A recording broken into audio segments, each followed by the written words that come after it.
jemi rikthyer në spektaklin tuaj. Jemi këtu në sheshin e fjalës së mirë, këngës së bukur në Odeon, në Radio Televizionin 21. Jemi këtu me spektatorin, me që absolutisht Eduard Torfasin. Jemi këtu me telespektatorin, jemi këtu me një armatë të tërë që realizon spektaklin tuaj. Java që shkoj, që po shkon në realitet, që po përmbyllet, shënoi një ngjarje të jashtëzakonshme në kujtesën tonë. Është java Çame.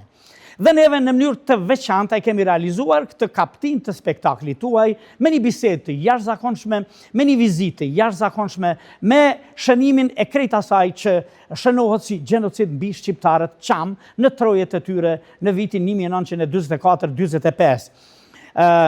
Pastaj kemi ngjarjen tjetër të madhe për shqiptarët, si mirënjohës të mëdhej të asaj se çfarë kanë bërë Shtetet e Bashkuara të Amerikës për ne në 250 vjetorin e saj. Dhe në këtë mënyrë shfrytëzojmë rastin sigurisht që t'i urojmë të përvjetor Shteteve të Bashkuara të Amerikës. E ne ecim tutje. E kishim biseduar me kryetarin e shoqatës advetare Çameria të Kosovës, zotërinë e nderuar Nezhmi Muçishi, që këtë javë do ta shënojmë në mënyrë të veçantë, sepse e kemi shënuar gati për çdo vjet. Dhe në këtë mënyrë kishim bashkë biseduar me kryetarin e partisë PDIU, Partisë për Drejtësi dhe Unitet në Shqipëri, zotërinë e nderuar deputetin, aktivistin e madh, kryetarin Shpëtim Idrizi. Dhe në këtë mënyrë neve kemi realizuar një vizitë të veçantë në Parlamentin Shqiptar, ditën kur po shënohej kjo javë, java Çame, në gjithë botën shqiptare. Dhe më pas kemi realizuar një bisedë të veçantë me deputetin, aktivistin, kryetarin Shpëtim Idrizi. E ndjekim bashkë. Në nëma, vetë Shpëtim Idrizi. Faleminderit shumë për ftesën. Kënaqësia jonë që na mundsua ta bashkëbisedojmë në një ditë, në një javë të veçantë në 82 vjetorin e masakrës e që si javë e quajmë java e Çamerisë, java Çame, e cila duke ju falenderuar punës tuaj edhe për plot si puna juaj, është një kujtesë që po mbahet e gjallë në botën e popullit shqiptar. Megjithatë, unë kur ju anonçova thash se keni qenë, se beteni përjetësisht, realisht kështu deputet, se në shumë legjislatura, ekonomist, aktivist, shqiptar, Çam, me prejardhje Çame. Vërtet, prejardhja ju është Çame, Po, unë së pari ju falenderoj shumë për ndjeshmërinë që ka në Kosovë, këtë tregon edhe ftesa juaj për këtë mision shumë të ndjekur, për ndjeshmërinë që kanë shqiptarët e Kosovës për Çamërinë. Unë kam thënë gjithmonë që në Kosovë ka shumë Çamëri, edhe në raport me Shqipërinë. Ndoshta sepse të dy pjesët të shqiptarisë ju na kuptoni shumë më mirë, sepse për i kohë gjatë ju ka munguar edhe ju Kambja dhe Flamuri në liri. Por edhe për një arsye tjetër, unë gjithmonë kam përsëritur në Parlamentin e Shqipërisë. Shqipëria dhe Çamëria dhe Kosova u sakrifikuan në vitin e mbrapsht 1913 nga padrejtësitë historike, pikërisht që të mbetej Shqipëria politike që është sot. Pra u sakrifikuar Çamëria edhe Kosova që të mbetej kjo Shqipëri politike që është sot. Por, edhe i gjëm ka bërë shumë përshtypje, kam njoft kaq shumë sa që nuk e kam menduar ndonjëherë me emrin Çamëria në Kosovë. Edhe kjo më ka prek, me thonë drejtën. Kështu që për sa i përket përkatësisë, unë rrjedh nga një familje Çame. Babai im ka lindur në Çamëri, ka ardhur në vitin e mbrapshëm 1944-45 rreth 2 vjeç në Shqipëri. Pra ka qenë atë kalvar bashkë me Tim Gjysh. Në fakt Tim Gjysh s'arriti që ta shifte më Çamërinë dhe jemi vendosur në Tiranë. Nënën e kam tiranëse, pra nga Tirana. Kjo do të thotë që i përkas jam edhe geg edhe tosk, po ta them kështu. Tamam siç është shqiptaria. Siç do të jetë dhe siç është shqiptaria. Ndihem po kaq shqiptar i Kosovës për hir të vërtetës. Edhe për shkak që për atë që sapo thash. Sigurisht që njeriu nuk e kupton, por në momentet caktuara, kur fillon të kupton nga kjo botë, nga kjo jetë, ti shef që ti nuk je si të tjerët. Pra, shumë herë rrëfenjat e Gjyshës që ne na kam shkëngull, po Çamëria është një vend shumë i bukur. Dhe sigurisht që ti si fëmijë tha, po mirë, pse na ndryshe, pse nuk jam në Çamëri, ku më flisnin kaq shumë gjyshi dhe gjyshja, si vend i bukur, me limon, me portokall, po pse nuk jemi atje, po ne na përzun, na vran, dhe sigurisht që këto rrëfenja kanë shënjuar jetën e çdo shqiptari të Çamërisë. Pra ne jemi rrit me këtë trysni që me ne ka ndodhur një padrejtësi shumë e madhe, por dhe me bukurinë për Çamërinë. Dhe është kaq interesante kjo gjë sa po i them një gjë kështu që besoj që është interesante. Shumë nga ne, që jemi brezi i dytë, pra baba im ka ardhur 2 vjeç, unë jam brezi tjetër, por dhe çunat e mi për shkakun, ne dhe shumë të tjerë, ne kemi gjetë shtëpiat tona në Çamëri, në Margëlliç apo në vende të tjera, vetëm nga rrëfenjat e gjyshëve dhe gjyshëve tanë, të cilët gjatë gjithë kohës thonë, shikoj, shtëpia jonë është ke Pusi. Sipër Pusit është shtëpia ime për shembull në Margëlliç. Apo dikuj tjetër do shkosh në filan vend, aty ke rapi, do gjesh shtëpinë dhe shumë nga ne kemi gjetë shtëpitë tona pikërisht nga rrëfenjat e pyeta. Po për te kësaj, ka qenë një peshë, do ta quaj, ti je shqiptari i Çamërisë. Sepse ju e kuptoni paksa, me atë që po ndodhte me spastrimin etnik që Milosevicit bëri në Kosovë, po imagjinoni që në vitin e mbrapsht që ishte 44-45, në fakt historia e Çamërisë daton shumë shpejt, atëherë kur thash në 1912-13, madje tamam po bëj shumë pak histori, megjithëse kam shumë për zemër. Çamëria edhe në Kongresin e Berlinit ka qenë pjesë, nuk ishte pjesë e Greqisë. Sepse Abedim Pashdinoja, një ndër liderat e lidhjes së Prizrenit, bashkë me Abdyl Frashin bën lidhjen e Jugut. Pra, kishim lidhjen e Prizrenit dhe në Jug ishte lidhja e Jugut, të cilët shqiptarët e Çamërisë nga 1878 deri në 1911-12 në luftën e parë, luftën e dytë ballkanike, kanë luftuar që Greqia mos ta okuponte. Abedim Pashdinoja, që më vonë u bë dhe ministri i jashtëm i Perandorisë Osmane, dhe një ndër negociatorët, sepse Çamërinë e kishin lënë në diskutim, ka një histori shumë bukur. Ai është nga Preveza dhe 70% e Prevezës është pronë e Dinejve të famshëm. Dhe para greke e kishin lënë që para osmanëve, para greke do bisedonin, do bënin një takim në art, në park, për të diskutuar statusin e kësaj zone. Dhe ata e bëjnë takimin në shtëpinë e Abedim Pashdinojt, pa e ditë. Dhe para greke filloi duke thënë që shiko se ne na takon Maseraja Nina që ta marrim dhe këtë pjesë, për shkak sepse ishte historia e Korfuzit. Fix. Por takimi bëhej në shtëpinë e Dinevese, shtëpi e madhe, bëhej aty i 2 delegacione.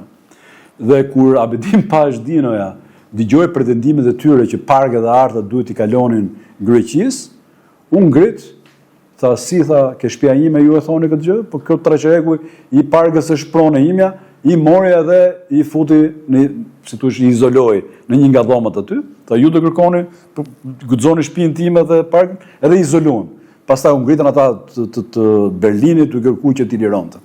Kur them që ka shënjuar jetët e çdo njërit pra nesh, pra këto rrëfenja, mungesa dheut, mungesa identitetit. Unë mund të kem shumë gjëra këtu në Shqipëri, po atë shtëpinë e gjyshit tim ku është gjeneza ime e dum atë drejtën, dhe e kam gjetë diku është. Është shumë e shtrenjtë për mua. Por për te kësaj, fatkeqësisht që shqiptarët e Çamërisë mos bënin dikur atë që ne po bëjmë sot. Ne u marginalizuam në kufit e qytetarëve të dytë apo tretë, edhe gjatë kohës së regjimit komunist kohës. Sidomos mas vitin 1960, nuk e di a keni dëgjuar për komplotin e famshëm të Temeseko, i cili ishte çam, ishte kundër admirali i flotës, i cili do të ashiste Shqipërinë, flotës 6 amerikane në mesdhe. Sot e parë kështu, do ishte mirë tek që shitë, po s'kishte gjë më dorë. Sikur të ndodhte. Po sikur të ndodhte. Por kjo, ndryshe nga gjithë komplotet e tjera, pra ne kemi komplotin në ushtri, Enver Hoxha këtë punë bënte, komplotin Mehmetçeut, komplotin ushtarakëve, në ekonomi e kudo. Jo rastisht, kjo quhet komploti Çam. Pra jo i Temesekës, po quhet komploti Çam. Dhe të gjithë që për fatkeqësi ta anatemohet i gjithë këtë komunitet. Pra ka qenë Këtu në Shqipëri, nuk e di sa e dini, dy komunitete kanë qenë të marginalizuar. Ai shqiptarët e Kosovës dhe shqiptarët e Çamërisë. Pra jemi në vitin 160. Gjithë ata çam që ishin deri në atë kohë nëpër poste dyta, treta etj, të gjithë u hoqën nga puna, nga 7-8 u vranë dhe që nga viti 1960 deri në vitin 1991, jemi për 30 vjet, në Shqipëri nuk e pas funksionar të lartë nga komuniteti shqiptarëve të Çamërisë. Misioni im quhet Odeon dhe kur ju anonçova thash se në Odeon që vjen nga Pellazgia, Iliria deri në ditët e sotme, është nona dhe baba e teatrit. Këtu filloi teatri. Në këtë Odeonin ton le ta rrëfejmë vërtet historinë tonë, edhe kulturën edhe. A ishte kjo, këto rrëfime, por edhe vetë përjetimi i juaj në vazhdimsi, deri në vitin 1990 që ju bëri, që një ditë ti rekeni punës për krijimin e një partie, nga se vetëm përmes saj po arrinit që ti nxirrnit në shesh edhe vetë historinë çame, edhe vetë kërkesat çame, edhe vetë vujtjet çame, po mbi të gjitha një lloj fillimi i ri i evidentimit të asaj se vërtet ç'është kjo plaga çame. Sigurisht që, siç thash, çdo shqiptar i Çamërisë e ka pas këtë presionin brenda dhe e ka shënjuar këtë çështja çame. Pa drejtësia, pse jemi këtu, rrëfenët e gjyshit, gjyshe e vrasjet, gjitha si thush ushtonin një presion në ndërgjegjen tonë, dhe kjo është e arsyeshme. Dhe pikërisht, mas partisë parë, pas dozë pluralizmit politik në Shqipëri, partia e parë ishte Partia Demokratike në dhjetor të 90-s dhe shoqata e parë patriotike e krijuar në Shqipëri më 10 janar të vitit 1991 ishte shoqata patriotike Çamëria, e cila do të plotësonte këtë bështëllëk 30-40 vjeçar. Dhe ata sot ne kemi shumë mjeta në dorë, edhe interneti. Ata kishin vështirësi, ata burra e gra që krijuan shoqatën Çamëria në janar të 1991, nuk kishin as mundësitë më të vogla për ta përhap që Çamërisë. Dhe unë kam quajtur këtë pjesë që ne duhet ta kombëtarizonim një herë çështën e Çamës. Sepse prej 30-40 vjetësh në regjimin komunist nuk flite për Çamërinë, nuk flite për Çamërinë. Dhe nuk do ta rikthejmë dhe i herë këtë vërtet madhe. Dhe kjo është arsyeja pse shoqata e parë patriotike në Shqipëri, mas Partisë Demokratike dhe partitë të tjera politike, ka qenë shoqata patriotike Çamëria. Njëkohësisht, unë në atë kohë kam qenë student, dhe unë kam qenë një ndër ata studentët e dhjetorit, që në balë të asaj lëvizjen grevturisë etj, që mundësuam ndryshimin e regjimit në Shqipëri. Dhe po të shohësh çamët për i kohë të gjatë, edhe sot kësaj dite janë dhe dallojnë për antikomunist, se ne për shkak të kësaj që sapo thash. Dhe u bë një punë shumë e madhe nga këto burra e gra të cilët vendosën themelonin shoqatën Çamëria, pra për ta risjellë çështën Çame, historinë e saj në radhë parë për shqiptarët. Imagjino se ku ishin. Me shumë vërtetësi, me thënë drejtë. Derisa vim në vitin 2004. Në vitin 2004, shoqata Çamëria, çamët ndërkohë votonin kryesisht të djathtët, dhe por ishte shoqatë. Po ishte shoqatë. Ishte vullnet. S'po arrinit të depërtonit atje ku duhej. Në vitin 2004, ata bën një tentativë dhe folën me gjithë forcat politike që ishin në parlament për bërë një rezolut për çështjen shqiptare të Çamërisë. Ran dakord me forcat politike, por ditën që kjo do të miratohej, jo vetëm që u rrëzua dhe nuk u miratua, apo u shpall e tillë, por antarët e Komitetit Shqiptar të Çamërisë u rrahën në dyert e parlamentit të Shqipërisë, jo të Greqisë dhe Serbisë. Dhe janë ca pamje të Shqipërisë. Dhe janë ca pamje të gjakosur aty që pse kërkonin që të miratojë rezoluta e për çështjen e shqiptarëve të Çamërisë në parlamentin e Shqipërisë. Ktu kemi qenë. Ky është momenti ku këta burra të mençur vendosën dhe kuptuan që për të shtyrë përpara këtë kaos duhet shtyhen nëpërmjet prezencës në politikë. Fiks. Dhe krijuan partinë e parë. Unë ndërkohë në vitin 2005, mas një përvoje edhe në administratën shtetërore, kam qenë drejtori i përgjithshëm të tatimeve, i doganave në Shqipëri, kam luajtur futboll më herët me Tiranën, profesioniste jo kështu. Futbollisti e studenti i Tiranës. Po. Dhe unë në atë kohë isha deputet i Partisë Socialiste në vitin 2005. Po shifja e ndiqja gjithë aktivitetin e shoqatës, edhe këtë momentin e 2004 se kam përjetuar jo mirë. Dhe u kriju partia e parë çan. Sigurisht që nuk mund të them që më pengonin në Partinë Socialiste. E para herë nuk më pengonte dot njëri për identitetin tim. Por sido që jetë nuk ka qenë lehtë. Dhe unë kam marrë disa herë fjalë, artikulime, për herë të parë kam kërkuar 1 minutë heshti për çështën çam. Kam bërë një fjalim që për mua ka qenë kaq emocional, saqë edhe tani mas 20 vjetësh po të më pyesësh shpëtim kush është fjalimi më i mirë, jo të them atë. Ajo. Të vitit 2006. Bire mishëm kujtohet dhe shkëta gjeta, ta kem. Por, kuptova që ishte pamjaftueshme. Pra unë ishe deputet i Partisë Socialiste, nuk kisha pengesë, po maksimumi do flisja, do kërkoja, do ishin këto momentet e kulmore të datat shënuara. Atëherë, në vitin 2009, në mandatin e dytë, unë vendosa që të kryej Partinë Çame, që u bashku me partinë tjetër, sepse i kam thënë gjithmonë vetë, shiko, mund të rish në politikë, edhe gjatë. Por mua si shqiptari Çamërisë, por dhe më përvoj politike, unë ndjeja shumë detyrim ka shqiptarëve të Çamërisë, që ti përfaqësoja për shkak të eksperiencës.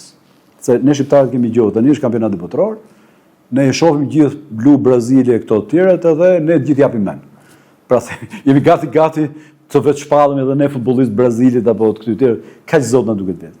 Ky është një fush ku do dije, determinacion, pra dhe politika ka rregullat e veta. Dhe kështu që unë vendosa që të investohesha dhe të bëshe kryetari i Partisë Çame për t'i dhënë një kuptim dhe kam bërë shumë mirë, se mund të rria si ekonomist, mund të rria si çfarë dush, çfarë doni ju, por absolutisht shumë herë ja them edhe se edhe PDU është i partia atipike, nuk është si partia të të majtë të tjatë. Pra ne jemi për këtë kaos, për shtypë për para. Edhe sigurisht në politik ke bryla, momentet mira, momentet kia, edhe ka jerë dhe mërzitën njerë, dhe them Gjoni. Këtë kam shumë sinqerë, them Gjoni. Çdo njeri që ka ardhur këtë botë, Zoti ja u ka dhënë rrezikun. Gjithë do rriten, do bëjnë kalamaj, do bëjnë shtëpia, do hanë bukë, do zhvillohen etj. Por lumsi ne dhe lumsi ju që do mbajmë mend që përveç se kësaj rrugtimi që ka bërë çdo qenie njerëzore, do themi po, ne bëm tonën edhe bëm gjithçka për kauzën e shqiptarëve Çamërisë, që na jep ne gjithë identitet. Zoti Idrizi, PDIU, Partia Drejtësisë, Integrim dhe Unitet, u bë jo vetëm zëdhënëse e kësaj plage që unë e quaj gjithë shqiptare, plaga Çame, por u bë edhe një autore dhe kreatore e aktiviteteve konkrete, e projekteve konkrete, siç është realizimi, gjithsesi aprovimi, miratimi, votimi i rezolutës në Parlamentin shqiptar për çështjen Çame, marrëzat në Klogjer, edhe botimi dhjetra librave dhe sigurisht iniciativat që këto gjëra të futen edhe në kurrikulat shkollore, në mënyrë që historia jonë të jetë e plotë. Më kujton gjithmonë një shprehje të Bismarckut. Sigurisht nuk është personi i përshtatshëm për ne, i cili thotë që shpreha më e qëndrueshme e historisë është gjeografia. Pra, ne vazhdimisht kemi evokuar që Çamëria ka një kontinuitet iliro, shqiptar, arbëror dhe shqiptar. Se po t'i kthejmë dhe historisë, po jo themi gjë interesante, për shembull Skënderbeu, heroi jon kombëtar, edhe për kënaqen me ato dy e ka pikërisht nga Pirro i Epirit, dhe emri, titulli zyrtar i Skënderbeut ishte Princi i Epirit dhe Zot i Arbrit. Se Arbri nuk ishte kaq i njohur në atë kohë. Dhe pse? Pra e quante veten pasardhës të Pirros së Epirit, sepse gjatë okupimit romak, prej rreth 7 shekujsh, nga Dardania e deri në zonën e Epirit, e gjithë kjo ishte në njësinë administrative Epiri i Ri. Pra 700 vjet njihe që ujdhesa ku jetonin dhe shqiptarët, ishte njësia administrative Epiri i Ri. Pra Epiri ishte i njohur dhe në mënyrë administrative. Dhe pikërisht Skënderbeu kishte titullin zyrtar Princi i Epirit dhe Zoti i Armit. Dhe unë në një fjalim në Parlamentin e Shqipërisë kur i drejtohesha deputetëve shqiptar, ja tregoj këtë gjë, mos e keni komplekse, ne nuk mund t'ia heqim dot një bri për kreqnare së Skënderbeut, por kuptoni që detyrimi për të folur për Çamrinë është për ne identitet, është dhe dinjitet. E tregova këtë gjë për të thënë që na është desh ta vazhdoni këtë kombëtarizimin. Dhe sigurisht që një ndër gjërat për cilët unë jam shumë krenar ka qenë ngcimi i varrezave monumentale të Pllojgjerit. Pra, 1 kilometër në territorin shqiptar, sa hyn nga Greqia, në vitin e mbrapsht 1944-45, këta që u shpërngulën vinë në territorin shqiptar, ulen me një fush djerë në vapën e 27 qershorit që ne ndjem çdo vit kur shkojmë atje, dhe mas 3 muajsh 2900 prej tyre nuk e ngret më. Për i got ujë, për smundje, pra kryesisht pleqje fëmijë. Dhe sigurisht që kur kam shkuar 2 herë të para, kam pa i fush djerë, ishte edhe i gur aty që madje ata aty nuk thonin as në emër, varrezat e Çamve, po përdorin varrezat e atyre. Aty që kanë, po. Është shumë interesante, më ka bërë përshtypje. Dhe pastaj ne vendosëm, unë kam qenë shumë determinues në këtë pikë edhe kam bërë dhe i betim tash, ne do i bëjmë këto varreza, sepse jo thjesht se vetëm si detyrim njerëzor për të parë tanë, gjithë ne kanë nga një tafër, por mbi të gjitha për të vendosur një pikë që thonë ku është Çamëria, ku është tragjedia e shqiptarëve çamërish, ku është kjo masakre që ju po thoni, ja ku e keni, dhe unë e kam quajtur gjithmonë Meka e shqiptarisë. Aty kush ka qenë e ka parë, është një vepër monumentale e cila është më e bukur mas varrezave nën Shqipëri. Pra ka një monument dhe kemi shkruajtur dhe emrat e gjithë atyre që kanë qenë. Kjo është një vepër që ne do ikim, ajo vepër monumentale bashkë me varrezat, bashkë me nderimin e tyre do që ndrohet. Dhe historia bashkë me ta do mbetet. Absolutisht. Akti i dytë që unë kam qenë shumë i vendosur ka qenë në miratimi i një dokumenti relevant për politikën shqiptare, siç ka qenë rezoluta për shqiptarët e Çamërisë. Nuk ka qenë lehtë, ka bërë disa mbledhje në Komisionin e Jashtëm, ishte vështirë biletim lidhje deputetët, dikush thotë po na prishën me Greqinë, dikush thotë jo po prit se Bashkimi Evropian, gjëra të tilla. Dhe praktikisht një gjë më ka bërë shumë përshtypje, arritëm ta realizojmë më në fund. Dhe kur ne të kemi një qeveri shqiptare e cila ta ketë qartë që pushtetarët tanë janë aty për të përfaqësuar dhe për të mbrojtur interesat e Shqipërisë dhe shqiptarëve, sigurisht është një dokument relevant shumë i rëndësishëm. Obligues. Por çështja shqiptare e Çamërisë ka të bëjë një gjë që, me thënë drejtën, sa herë që mendoj më jep një ndjesi çuditshme se si mund të jemi ne kështu. Ju keni dëgjuar për ligjen e luftës që Greqia mban në këmbë Shqipërinë. Po. Shekullin 21. Po, ka dhe gjë më të rëndë akoma.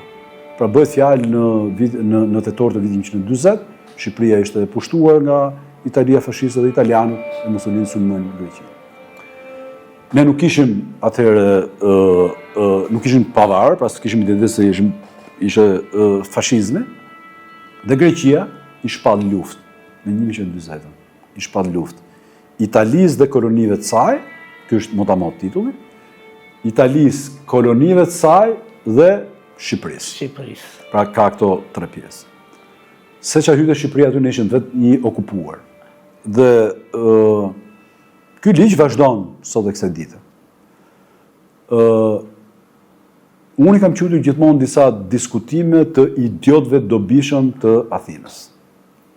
Rreth 10 vjet dila nëpër televizionin shqiptare dhe i thoya shiko ka një shkresë të Ministrisë Jashtme greke drejtuar ambasadës son në Athinë që thotë ligji 36-35 vitin 1940 është në fuqi. Për ligji luftës është në fuqi, e thonin grekët vetë. Këtu kishte diskutime të idiotëve dobishëm të Athinës që thonin, po jo, shiko se ne kemi traktat miqësie, po s'ka mundësi që ata të mbajnë ligj lufte, po kjo është atavizëm. Dhe mua më duke sigur i tregoja nëpër ekrane politikës shqiptare dhe shqiptarëve luftën ndërmjet Zelandës së Re dhe të Australisë, jo të Shqipërisë, e cila afektonte direkt dhe çështjen e shqiptarëve të Çamërisë.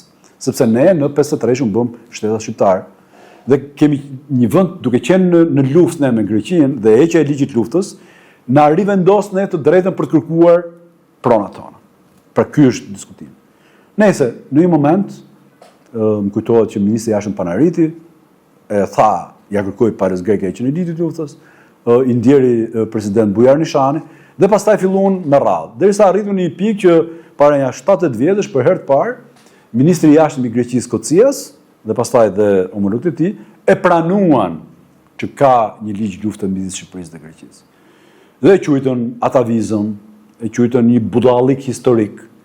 Dhe ka një 7-8 vjetë që çdo ministër i jashtëm që vjen në Shqipëri na e premton këtë gjë. Se do ta heqim, po bukurie. Mirë, pa ai mbetet aty.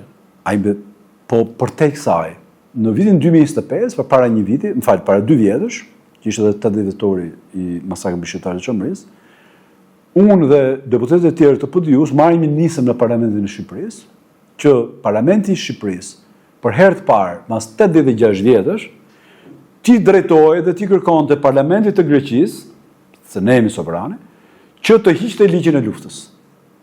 Dhe, me thënë drejtën, jam shumë falenderues të dy krahëve të politikës, mas negociatave me grupet parlamentare, kjo është një deklaratë e Parlamentit të Shqipërisë e miratuar me 94 vota. Tani ka një pyetje që legjitime, po mirë, çfarë u bë me këtë? Asnjë. As para shqiptare e përmend, as para greke përmend. Pra, për herë të parë kemi një qëndrim, ama sikur mbetet i heshtur, ku është ne për herë të parë sovrani kërkon Parlamentin e Greqisë që ishte një ligj në luftës, madje obligon që Parlamentin e Shqipërisë, qeveria shqiptare çdo 6 muaj ta informojë se ç'u bë me këtë çështje, se është një ndër çështjet themelore, dhe aty është parashikuar që Shqipëria, shteti shqiptar, duhet të njoftojë për praninë e kësaj anomalie dhe NATO-n dhe Bashkimin Evropian. Sepse unë përdor një shprehje. Ore, nuk do Greqia.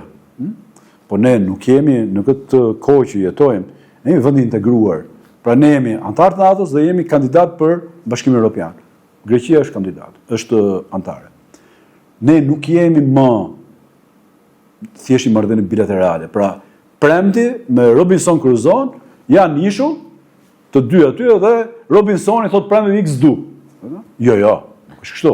Sepse mjaftoi që para shqiptare të shkojë në ministerialin e NATO-s, në mbledhjen e parë të NATO-s, apo aty në Këshillin e Evropës, apo kudo që jemi të ftuar dhe thotë, zotëri, ne kemi negociuar me parën greke, ata kanë pranuar. Ne kemi dhe detyrim nga Parlamenti i Shqipërisë, detyrues për ministrin e jashtëm, për qeverinë shqiptare, që hajde të diskutojmë tani jo më bilateralisht, por në një summit të NATO-s apo më shumë se sa kaq. Pra, ne jemi munduar të krijojmë disa instrumenta që ditën që do kemi një qeveri patriotike, identitare, por duhet shtoj dhe i gjë tjetër. Pa harru se që kemi bërë për saj. Shumë herë na thonë, për të na kompleksuar, që shiko se nëse ne kërkojmë Greqisë që është në çamë, ne po prishim marrëdhënie me Greqinë. Në fakt, marrëdhëniet shqiptare o greke s'kan qenë asnjëherë të mira. Gjithmonë kemi folë për ligj lufte që ata e mbajnë. Ata kanë pas gjithmonë kërkesa ka Shqipërisë dhe kanë realizuar breva rrezullt ushtarëve grek. Ato dihet që ata janë në varra pa kufoma. Pa kufoma. Dhe janë në shkelje dhe të konventës së Vienës mas luftës parë botërore. Se ka një histori që më zgdesh të merrem gjatë dhe direkt. Mas luftës parë botërore, shumë nga ushtrit respektive që kalonin kufit dhe binin ushtarët në vend tjetër, kishin obligimin që ai shteti tjetër t'i bënte varrezë njerëzore. Por u pa që gjithmonë këto bëshin shkak për irredentizëm. Madje deviza greke është aty ku kam të rënët, aty unë kam atë dheun. Sepse, për ta rregulluar këtë gjë, konventa e Vienës, thotë gjë tjetër. Thotë përveç një lapidari, monumenti, të gjithë duhet t'ia çojnë shtëpive, dhe sot se kuptoj për shkakun. I bëhet ADN-ja atyre ushtarëve grek që hynë në territorin shqiptar, si pushtues në fund të luftës së dytë botërore, dhe nuk i marrin t'ia çojnë familjarëve të tyre, po i lënë këtu. Për çfarë i lënë këtu? Pra, kjo ka krijuar tension. Çështja e detit. Ne mund të që hudhi gjykata kushtetuese. Më fal, nuk ka Shqipëria më për t'i dhënë Greqisë. Pra, Greqia shkolla. Kërkon shkollat greke shumë mirë. Ne kemi njohur minoritetet që në vitin 1927, Mbreti Zog, kur bë pjesë e lidhjes kombës, detyruar të njiste 87 fshatra. Po më thoni, a mund dhe ti shef këtu dhe dëgjon debat për Imarën, çfarë është Imara? Po mirë, i them, e përdor dhe unë si shpesh. Shqiptarët e Çamërisë, unë jam nga Margëlliqi, në Çamëri. Prevezën, artën e njohin gjithë. Si ka mundësi të që unë jam anej, Matan dhe disa me kërcim në Shkop, pas e narë grek në Himar. Në Himar. Që s'ka kur debat se qa është zona e Pirë, që është vazhdimësi e Iliro, Pellasgo, Iliro, pastaj arbërore dhe shqiptarëve të Çamërisë, ku dihet shumë mirë nga historia që fiset e Kaonëve, Mollozëve dhe Thesprotëve bën dhe lidhjen e periodë, për shembull, japun një gjë që është prapë interesante. Mas dyndeve slave në Ballkan me Car Dushanin, në vitin 1320, 1340, 1350, për herë të parë, dyndet slave në Ballkan kanë ndaluar në Epir, pra në zonën Çamërisë, që ne kemi lidhjen e periote, është shumë interesante, vetëm këta i mundën, i ndaluan, me udhëheqës Despotati i Artës, me udhëheqës Gjin Bue Shpatën dhe Pjetër Loshën. Pra shumë interesant dhe emrat që tregon një kontinuitet që nga Molla e Kuqe deri në Çamëri. Pra kishin këto emra. Pra ky vazhdimsi dhe kontinuitet historik, politik, dhe këto dokumenta relevant për të thënë që nuk ka debat midis nesh kush ka jetuar dhe kush jeton sot e kësaj dite në zonën e vazhdimësisë Iliro, Epirioto edhe shqiptarëve të Çamërisë. Po mbajtja e kujtesës historike, libra, aktivitete pafund, për ta rikthyer aty. Po në fakt në një moment na duhet të kalojmë në fazën e dytë ndërkombëtarizimit që është çam. Unë kam pas një dilemë veten time. Sigurisht jam munduar të lexoj gjithçka për historinë e Çamërisë, por dhe gjithçka që ishte botuar deri në atë kohë për çështjen juridike, për detaj pronës, lëvizjes lirë etj. Sa keni mrri në këtë drejtim, në ndërkombëtarizimin e këtë do filloj. Sepse dua të vi tek pyetja pse foli komisioneri Han. Do vi aty, po do vi një gjë më interesante. Sigurisht që rrujtja e fortë e identitetit tonë bashkë me shoqatën Çamëria, pra ne gjithmonë kemi qenë një. Pra, le të themi, podiuja ishte krau politik i shoqatës Çamëria. Por mu vetë personalisht mas disa kohësh më mundonte gjithmonë një pyetje. Thoya, po mirë, çështja e shqiptarëve Çamërisë është thjesht identitet, pra këngë, valle, histori të fortë, apo ka zgjidhje një pamje juridike. Dhe sigurisht që u mora shumë të ulëmtojnë këtë kohë, dhe kuptoha që nga pikpamja historike ishte plot, nga pikpamja diplomatike po ashtu, nga pikpamja drejtës ndërkombëtare, që është çështja e prona, sigurisht që ne nuk kishim ekspertizë. Dhe masi shkova në shumë pyeta kush ishte marrë me këtë punë, ç'a kishte deri në atë kohë, kuptoha që kjo është çështje e drejtës ndërkombëtare, të drejtë njeriu dhe fatmirësisht e kam gjetë zgjidhjen në Kosovë. Në Kosovë unë takoj Karim Khan, që sot është prokurori i përgjithshëm i Hagës, i cili në atë kohë, masi kishte mbrojtur Ramush Haradinaj, kishte mbronte Fatmir Liman.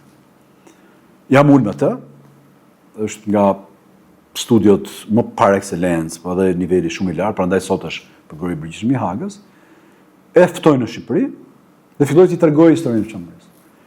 Masi ja tregova, më thotë shikoj me shumë pasion, po më thotë, po çudi, sa kam dëgjuar ndonjëherë këtë histori. Më duhen fakte, më shumë. Edhe çudi që kjo histori tani nuk është kaq e heshtur se njeh njëri në Europë. Dhe më kujtohet që qenë viti 2011, kanë kaluar shumë vite tashmë, u bën. Goxha. Po. Por mund të kanë ndje dhe i organizojmë një takim me disa të mbijetuar. Pra, deri në atë kohë ne flisnim për dëshmitar okular. Edhe i organizojmë në Vlorë një takim me shumë që fillonin gjithë tregonin rrofimet e tyre personale apo tregime.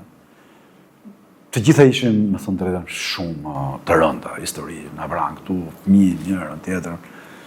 Po nuk e harroj një, edhe shumë herë mundohem që edhe në ekran mos ta them si histori, po që këtë avokatin anglez e goditi shumë. Se unë çu njëra tha, unë po i tregoj historinë e Xhaxhesës, nusës së Xhaxhait, e cila ishte shallzan, i nxorën fëmijë nga barku, me bajonet dhe i futën të pusë dhe veta në bark. Prandaj unë edhe nuk dua bile ta tregoj për media. Edhe se është rënë kështu nga fami njerëzore dhe në këtë moment ky avokati anglez u shokua. Dhe filluam me këtë. Pra filluam të eksplorojmë në kuptimin e të drejtës ndërkombëtare për çështën e pronave më shumë se sa kaq. I marrë disa vjetë, madje një ndër avokatet, s'po e them me emër, që mbron një ndër herojt e shqiptarisë dhe që e kanë fjalën për komandantët e UÇK-s janë Hag, ka qenë një involvuar në ekipin për çështjen Çam.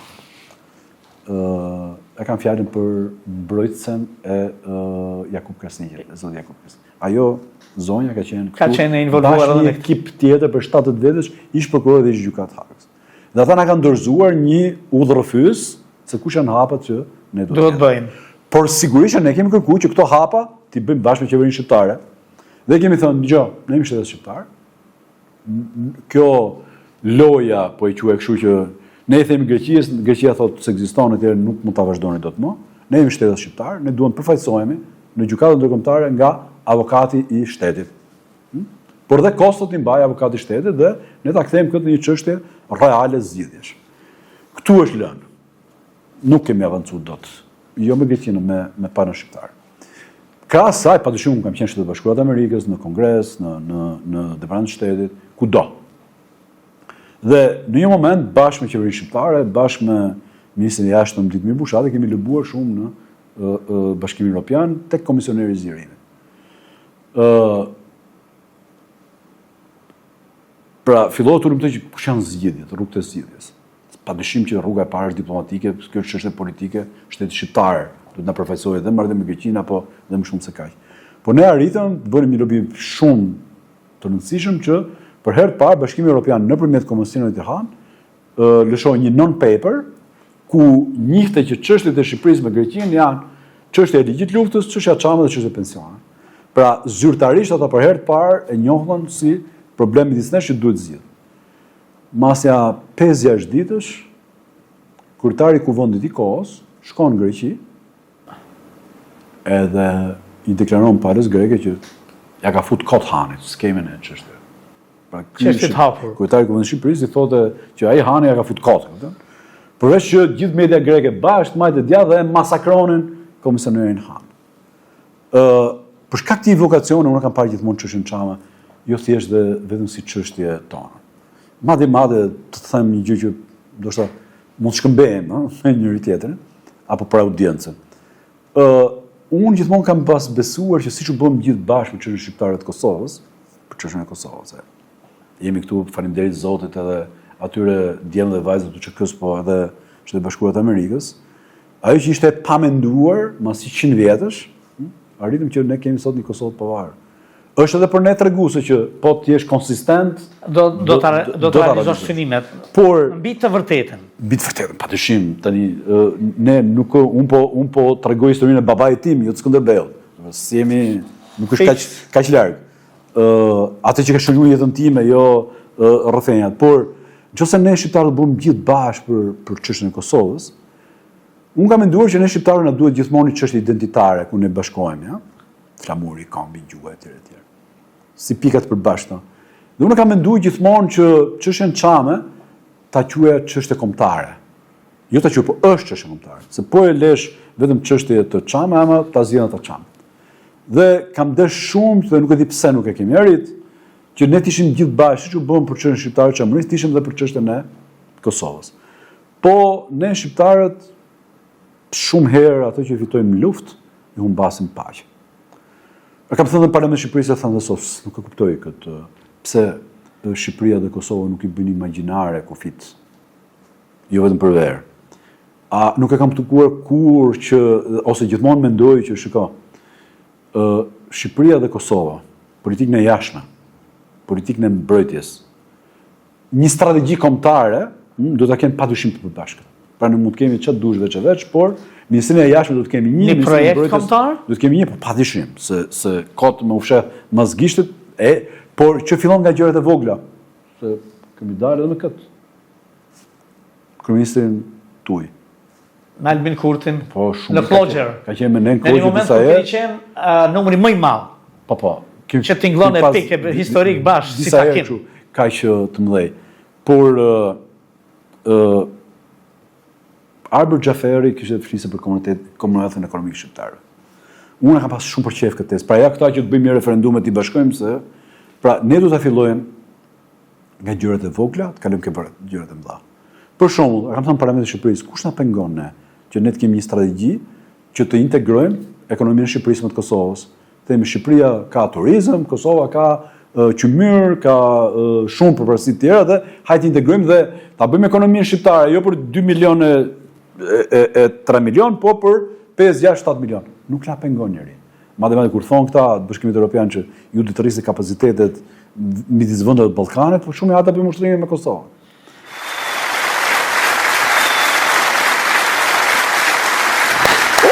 Me çfarë koncentrimi, edhe spektatori në sallë e kanë ndjek të bisedë të jashtëzakonshme. Eci me pak marketing dhe rikthehemi.